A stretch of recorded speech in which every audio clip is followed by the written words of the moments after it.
Mon nom est David et je suis bienvenue sur la chaîne YouTube de Winovio.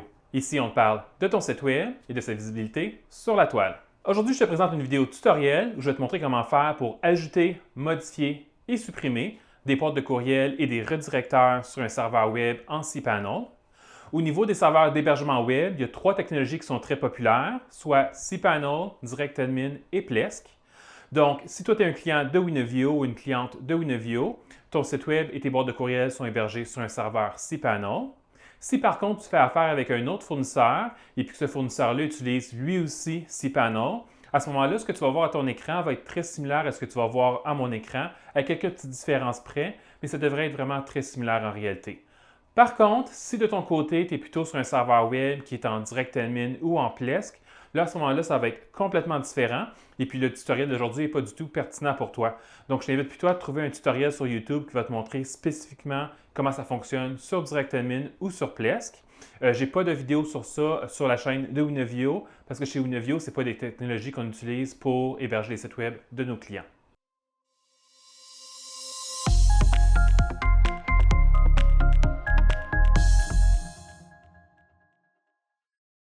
La première étape, c'est de te connecter sur ton compte cPanel.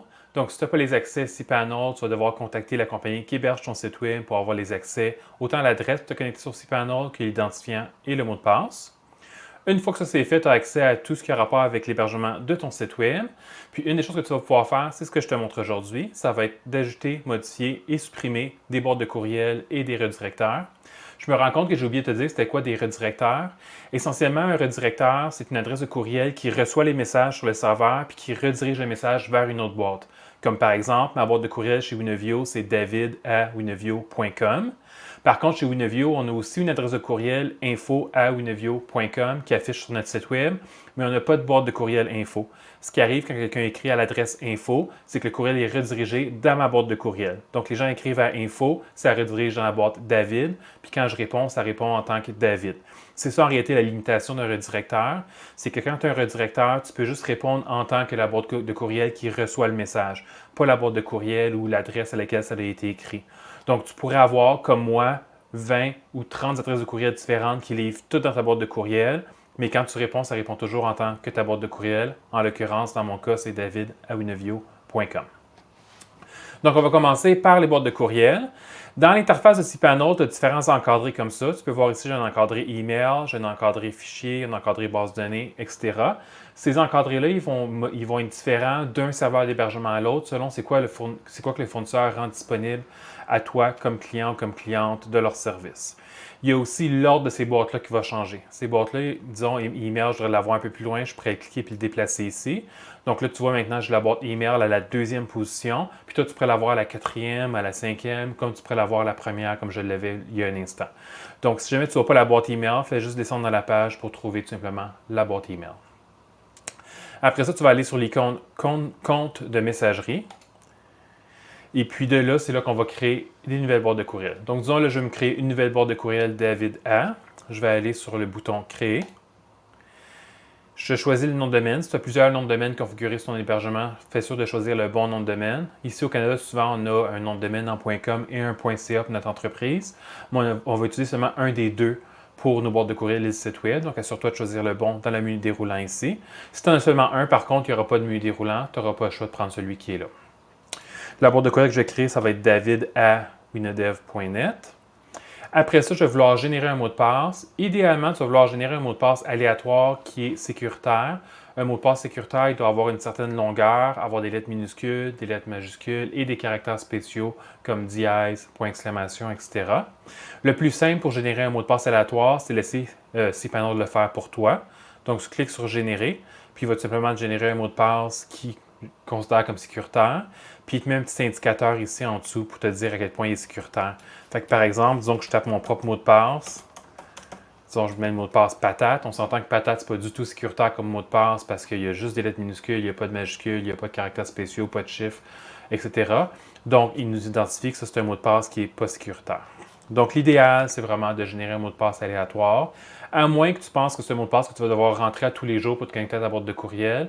Là, à ce moment-là, choisis ton propre mot de passe, mais assure-toi que le mot de passe que tu vas choisir va au final avoir 4 ou plutôt 5 plutôt pointillés verts en dessous pour t'indiquer le mot de passe sécuritaire. Donc, je te répète, ce qui est important pour un mot de passe sécuritaire, c'est lettres minuscules, lettres majuscules, chiffres, j'ai oublié de te le dire tantôt, là, mais il y a les chiffres aussi, et les caractères spéciaux. Donc, aussitôt que tu as un de ces 4 choses-là, puis qu'il y a une certaine quantité de caractères, si je me souviens bien, la recommandation pour un mot de passe sécuritaire, c'est au moins 12 ou 15 caractères. Donc, aussitôt que tu rencontres tous ces critères-là, ça va être un mot de passe sécuritaire. Puis surtout aussi de ne pas utiliser quelque chose de simple à deviner, comme le nom de ton chien, le nom de tes enfants, ton adresse postale, ton numéro de téléphone.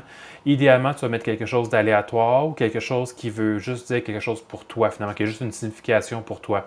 Mais pas un mot dictionnaire, c'est vraiment pas de sécuritaire de mettre un mot dictionnaire comme mot de passe. Donc, vas-y vraiment avec quelque chose qui est au moins semi-aléatoire puis qui va être difficile à deviner. Après ça, tu as d'autres paramètres que tu peux configurer. Fait que tu peux venir ici dans Edit Settings. L'interface est un peu en Franglish. Dans cPanel, je l'ai mis en français, mais il y a des bouts, tu vas voir, qui sont quand même en anglais. Donc, on va aller ici dans les Settings. L'autre chose que tu peux faire, c'est indiquer la grosseur de ta boîte de courriel. Donc, c'est la quantité d'espace disque que ta boîte de courriel va prendre sur le serveur. Tout dépendant du forfait que tu as et avec quel fournisseur tu fais affaire, tu vas soit avoir un espace disque qui va être limité ou tu vas avoir un espace disque qui est illimité.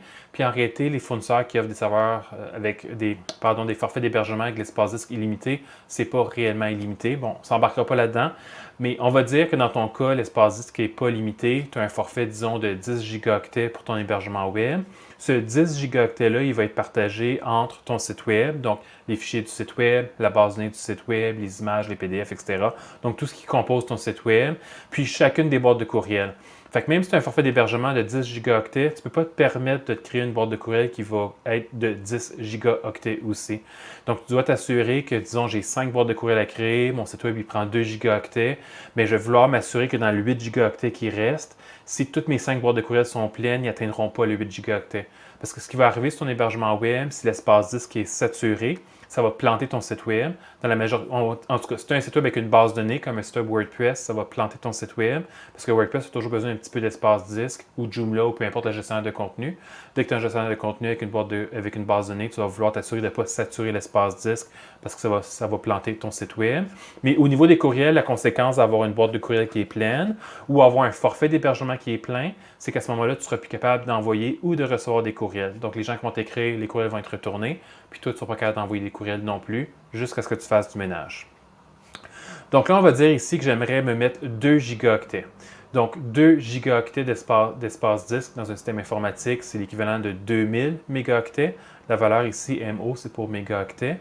Donc, si je mets 2000 ici, ça fait environ 2 gigaoctets. Mais à cause de la manière que c'est calculé sur un système informatique en base 16, en réalité, 2 gigaoctets, c'est 2048. Donc, si je mets 2048 mégaoctets, dans les faits, ça donne 2 gigaoctets. Donc, tu prends 1024 fois le nombre de gigaoctets que tu veux. Donc, si tu devrais mettre 5 gigaoctets, tu ferais 5 fois 1024. Puis c'est ce chiffre-là que tu vas mettre là pour avoir un espace disque de 5 gigaoctets. Tu pourrais aussi mettre une boîte de courriel qui a une capacité illimitée, dans le cas où tu aurais un hébergement web qui est illimité. Mais comme je te disais, ce n'est pas réellement illimité quand tu as un espace illimité. Tôt ou tard, ton fournisseur va finir par te bloquer si tu exagères sur la quantité d'espace disque que tu utilises. Fait que moi, je préférerais que tu mettes une certaine espace limite. Comme ça, quand le serveur il atteint proche de cette limite-là, il va t'avertir puis tu fais du ménage dans ta boîte de courriel. Ça t'évite qu'il atteigne la limite non déclarée de ton fournisseur web et qu'il te coupe ta boîte de courriel parce qu'elle prend trop de place. Sans t'avertir. La plupart du temps, ils ne t'avertiront pas. Fait que tu vas vouloir mettre une limite pour que le serveur t'avertisse au moins et que tu puisses faire du ménage. Donc, je vais mettre mon 2 gigaoctets. Après ça, je vais cliquer sur Créer. Puis, c'est tout. C'est tout ce que ça a pris au niveau de créer la boîte de courriel. Après ça, si tu veux configurer cette boîte de courriel-là sur une application comme Outlook, comme Mail sur Mac, etc., tu as juste à venir ici dans Connect Devices, à côté de ta boîte de courriel à toi. Connect Devices. J'espère que tu as noté ton mot de passe avant de créer la boîte, avec que tu notes le mot de passe. Je vais te montrer comment changer le mot de passe si jamais tu ne l'as pas noté ou tu as besoin de le changer. Sur cet écran-là ici, ça va te donner toutes les configurations à utiliser pour te connecter à ta boîte de courriel.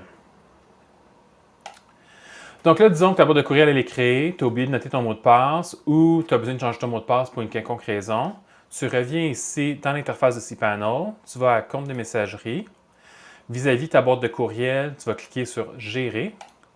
Et puis là, tu vas tout simplement mettre un nouveau mot de passe. Donc, disons que je voudrais générer un nouveau mot de passe, je fais Générer. Je note cette fois-ci le mot de passe. Puis, c'est ici aussi que tu vas venir pour changer l'espace disque. Si jamais tu te rends compte que 2 gigaoctets, ce n'est pas assez, puis que tu as de l'espace libre sur le serveur, tu pourrais l'augmenter à 3, 4, 5, peu importe. Là, ça dépend c'est quoi l'espace que tu as disponible sur ton serveur. Donc là, ici, mettons que je voudrais baisser ça à 1 gigaoctet. Je vais mettre 1024. Je fais mise à jour. Maintenant, mon mot de passe est changé. Mon quota est changé. Je peux voir si c'est un quota de 1 gigaoctet.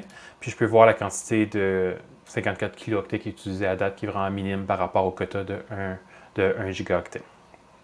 Donc ça, c'est pour la création de boîte de courriel, puis changer les mots de passe. Si tu as quelqu'un dans ton équipe qui quitte, puis que la boîte de courriel n'est plus nécessaire, tu as fait un backup des messages, puis tu veux la supprimer pour libérer l'espace, tu viens tout simplement ici, tu vas venir cocher la boîte de courriel, la case à cocher, pardon, devant la boîte de courriel en question, puis tu cliques sur supprimer. Puis là, après ça, assure-toi, lis bien le message pour être sûr que tu as bien coché la bonne boîte de courriel, puis que tu vas supprimer la bonne boîte de courriel. Puis après ça, fais supprimer. La raison pour laquelle tu vas vouloir t'assurer de vraiment bien supprimer la bonne boîte de courriel, c'est parce que si tu supprimes une boîte de courriel par accident, tu ne seras pas capable de la restaurer toi-même. Il faut que tu fasses appel à ton fournisseur. Puis à ce moment-là, ça va te coûter des frais pour son temps pour récupérer ta boîte de courriel dans ses backups, s'il fait des backups, et s'il fait des backups, si le backup n'est pas corrompu. Donc, assure-toi que quand tu supprimes une boîte de courriel, tu es vraiment prêt à la perdre pour toujours parce que c'est peut-être ça qui pourrait arriver, même si le fournisseur fait un backup. Donc là, ici, je ne l'ai pas supprimé parce que je vais te montrer un autre truc. L'autre truc que je vais te montrer, comme je te disais, c'est comment configurer des redirecteurs. Donc, tu reviens ici dans l'interface de cPanel, dans l'encadré email, tu vas à redirecteur. Puis là, disons que je voudrais faire l'exemple que je t'ai donné tantôt. J'aimerais que la boîte info ou que l'adresse info redirige chez courriel vers ma boîte David que je viens de créer. Donc là, ce que je vais faire, c'est que je vais cliquer sur Ajouter un redirecteur. Je vais dire Info.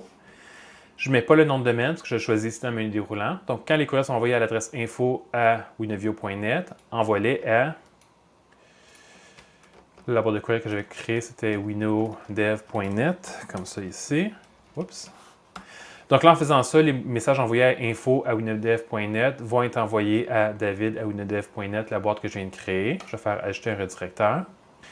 Généralement, chez la plupart des fournisseurs d'hébergement, tu n'as pas de limite sur la quantité de redirecteurs. Il faudrait que tu vois ça avec ton fournisseur, si jamais lui a des limites. Mais c'est quelque chose qui ne prend vraiment pas beaucoup de ressources sur un serveur. Donc, généralement, ça, c'est illimité, puis c'est réellement illimité. À moins qu'il y ait une limitation technique sur la quantité, mais au niveau là, de limiter les forfaits d'hébergement, majoritairement, les hébergeurs ne vont pas limiter la quantité de redirecteurs que tu peux avoir. Si tu es dans l'interface en anglais de cPanel, le mot que tu vas voir ici, ou le terme que tu vas voir à la place de redirecteur, c'est forwarders, donc comme forward, E-R-S à la fin. Alors, ça conclut ce que je vais te montrer aujourd'hui. Si tu aimerais en savoir plus par rapport à l'utilisation de cPanel, il y a une autre vidéo que j'enregistre aujourd'hui qui est à propos de te montrer comment configurer les réponses automatiques sur ta boîte de courriel. Tu pourrais le faire ici via l'interface de cPanel. Par contre, dans cette vidéo tutoriel-là, je vais te montrer comment le faire via l'interface de Webmail. De cette manière-là, si tu es l'administrateur ou l'administratrice du compte cPanel, mais que les membres de ton équipe qui ont des boîtes de courriel sur ton cPanel n'ont pas accès à cPanel, parce que généralement, on va avoir un ou deux administrateurs. Ce n'est pas tout le monde avec une boîte de courriel qui a accès à cPanel. Par contre, tout le monde qui a une boîte de courriel a accès à Webmail. Donc, dans la vidéo, par rapport aux réponses automatiques, je vais te montrer comment configurer les réponses automatiques à partir de l'accès Webmail. Sinon, sur la chaîne YouTube de Winavio et puis aussi sur le site de Winavio, on a plein de vidéos et plein d'articles de blog qui t'apprennent plein de choses par rapport au web, au marketing numérique, WordPress. J'ai même une autre vidéo qui a rapport avec cPanel par rapport à installer un site WordPress sur un serveur cPanel. Si ça t'intéresse, c'est sur la chaîne de Winavio. Sinon, on se voit dans la prochaine vidéo. À la prochaine!